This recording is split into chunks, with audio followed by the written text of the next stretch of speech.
Hello class 10th, इस video में exercise 8.1 के क्वेश्चन नंबर 3 का सलूशन है। क्वेश्चन में दिया गया है if sine A equals to 3/4 calculate cos A and tan A. इस क्वेश्चन में साइन ए की वैल्यू आपको गिवन है, कॉस ए और टेन ए की वैल्यू निकालनी है। बेसिकली जो साइन होता है, ठीक है, वो परपेंडिकुलर और हाइपोटेनस का रेशियो होता है। और यहाँ पर इन दोनों का आपको जो रेशियो दिया गया वो दिया गया है 3/4। इसका मतलब ये है कि परपेंडिकुलर 3 है और हाइपोटेनस 4 है। लेकिन परपेंडिकुलर और हाइपोटेनस आपको मिलते कहाँ पे हैं? ये मिलते हैं आपको एक राइट एंगल ट्रायंगल में।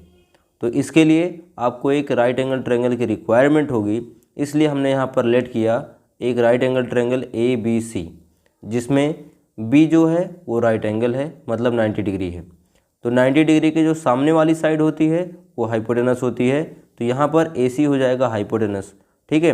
और यहाँ पर परपेंडिकुलर और बेस, ये एंगल के अकॉर्डिंग हम मेजरमेंट करते हैं, ठीक है। जैसे अगर इस क्वेश्चन में एंगल लिया गया है A, तो एंगल A के जो सामने वाली साइड होगी, मतलब अपोजिट साइड होगी, उसको हम करते हैं परपेंडिकुलर। तो यहाँ पर BC हो गया परपेंडिकुलर, ठीक है। और जो बच रहा है साइड AB, वो हो जाएगा बेस। तो बेस को हम B से डिनोट करते हैं। यहाँ पर आपको परपेंडिकुलर की वैल्यू 3 दे रखी है, तो P आप ले सकते हो 3, ठीक है। और हाइपोटेनस की वैल्यू 4 दे रखी है, तो H को ले सकते हो आप 4। लेकिन आपको निकालना है कॉस ए और टेन ए। तो कॉस होता है बेस और हाइपोटेनस का रेशियो, ठीक है। तो कॉस ए इक्वल्स टू होता है बेस अपॉन हाइपोटेनस, जिसमें बेस आपका AB है। तो AB तो आपको पता है नहीं, तो सबसे पहले आपको AB फाइंड करना होगा, ठीक है, जिसके लिए आपको पाइथागोरस थ्योरम यूज करना पड़ेगा। पाइथागोरस थ्योरम में बताया गया है कि किसी राइट एंगल ट्रायंगल में हाइपोटेनस का जो स्क्वायर होता है वो परपेंडिकुलर और बेस के स्क्वायर के सम के इक्वल होता है। तो ये आप लिखेंगे यहाँ पर, आपने ये ट्रायंगल लेट किया है तो पहले इसके बारे में आप मेंशन कर दीजिए, ठीक है। तो यहाँ पर हम लिखेंगे लेट अ ट्रायंगल, ठीक है, ABC right angle at B है ना, राइट एंगल एट B, ठीक है। इन विच, जिसमें आपको दिया गया है, क्या दिया गया है, साइन A इक्वल्स टू 3/4। और यहाँ पर साइन होता क्या है, परपेंडिकुलर और हाइपोटेनस का रेशियो। तो आप लिख सकते हो परपेंडिकुलर यहाँ पर हो जाएगा BC और हाइपोटेनस हो जाएगा AC, ठीक है। सो AC की या BC की वैल्यू आपको दे रखी है 3 और AC की वैल्यू आपको मिल रही है यहाँ पर 4, ठीक है।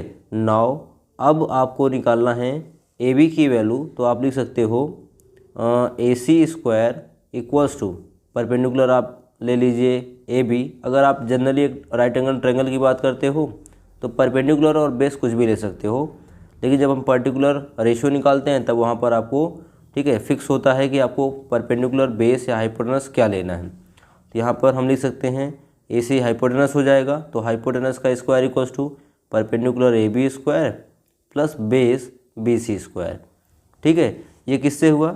ये होता है पाइथागोरस थ्योरम से। तो यहाँ पे लिखेंगे बाय पाइथागोरस थ्योरम। उसके बाद यहाँ पर आपको AC की वैल्यू गिवन है 4, तो यहाँ पर लिख सकते हो आप 4 का स्क्वायर। AB की वैल्यू आपको निकालनी है क्योंकि बेस यही है, ठीक है। और BC की वैल्यू आपको गिवन है 3, तो लिख सकते हो आप 3 का स्क्वायर, ठीक है। आइए इसको हम थोड़ा सा सॉल्व कर लेते हैं, फिर हम नेक्स्ट पेज पे बढ़ते हैं। 4 का स्क्वायर होता है 16, तो आप लिख सकते हो 16 equals to AB square and यहाँ पर 3 का स्क्वायर, ठीक है, हो जाएगा 9। तो AB स्क्वायर प्लस 9, ठीक है। अब यहाँ पर जो ये 9 प्लस का है, इसको अगर हम लेफ़्ट साइड भेजते हैं, ठीक है, तो ये क्या हो जाएगा, माइनस का हो जाएगा। अगर हम इस 9 को इधर भेजेंगे तो ये माइनस में हो जाएगा। तो आपको AB स्क्वायर की वैल्यू जो मिलेगी वो मिलेगी 16 माइनस का 9, ठीक है। तो 16 में से अगर हम 9 माइनस करते हैं तो हमको वैल्यू कितनी मिलेगी, 16 में से 9 माइनस करने पे हमको वैल्यू मिलेगी 7, ठीक है। अगर हम दोनों साइड का स्क्वायर रूट निकालते हैं तो square root of AB square equals to square root of 7, ठीक है। AB स्क्वायर का स्क्वायर रूट, क्योंकि हम जब भी अंडर रूट A स्क्वायर करते हैं तो आपको क्या मिलता है, वैल्यू A मिलता है। वैसे ही जब हम अंडर रूट के अंदर AB स्क्वायर करेंगे तो आपको ये स्क्वायर रूट को कैंसिल कर देता है, तो बचेगा आपका ए बी और यहाँ पर √7। तो ए बी की वैल्यू मिल गई √7, मतलब आपको बेस मिल गया, ठीक है। और यहाँ पर ए सी की वैल्यू आपको गिवन थी 4 और यहाँ पर बी सी की वैल्यू दे रखी है 3, ठीक है। तो आप लिख सकते हो यहाँ पे फिगर में कि A C equals to 4 and B C equals to 3।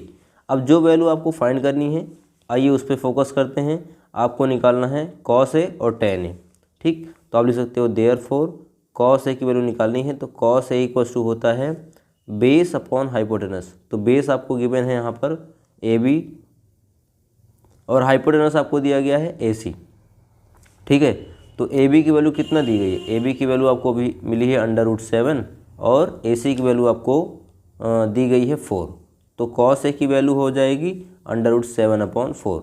और ऐसे ही आप निकाल सकते हो टेन ए की वैल्यू, क्योंकि आपको टेन ए भी फाइंड करना है, तो आप वैसे ही टेन ए भी निकाल सकते हो। तो टेन ए क्या होता है, टेन ए परपेंडिकुलर और बेस का रेशियो होता है। तो यहाँ पर ए के लिए परपेंडिकुलर वही होगा बी सी और बेस हो जाएगा ए बी। तो आप ले सकते हो यहाँ पर B C upon A B, ठीक है। बी सी की वैल्यू आपने फाइंड किया या दिया गया है 3 और ए बी की वैल्यू आपने निकाला है √7। तो टेन ए की वैल्यू हो जाएगी 3/√7। तो दोनों वैल्यूज़ हमने फाइंड कर लिया, ठीक है। और आपको सॉल्यूशन समझ में आ गया है तो बहुत अच्छी बात है। और अगर नहीं आया तो कमेंट बॉक्स में बताइए कि किस पॉइंट पे आपको दिक्कत हो रही है, हम उसको और डिटेल में आपको समझाएंगे, ठीक है। तो अगर वीडियो आपको अच्छा लगा तो एक लाइक कर दीजिएगा और चैनल अभी तक सब्सक्राइब नहीं किया तो सब्सक्राइब करके बेल आइकन प्रेस कर दीजिएगा, क्योंकि ऐसे ही इंटरेस्टिंग वीडियोज़ हम आपके लिए हमेशा लेकर आते रहते हैं, ठीक है। मिलते हैं नेक्स्ट वीडियो में, तब तक के लिए टेक केयर, बाय बाय।